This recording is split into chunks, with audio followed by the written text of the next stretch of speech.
लाल घाघरा अभी एक केसारी जी हैं, उन्होंने भी परसों ही लॉन्च किया है, आपने भी लाल घाघरा ही लॉन्च किया है। लगातार आप लोगों के बीच में मनमुटाव भी देखने को मिलता है, तो मनमुटाव और नाम में दोनों में एक साथ कैसे सर?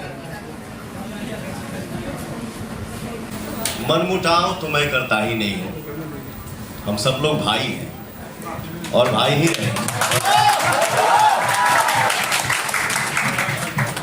और रही बात लाल घाघरा की, तो लाल घाघरा टाइटल मेरा तो बहुत पहले से अनाउंस हो चुका है ना, तो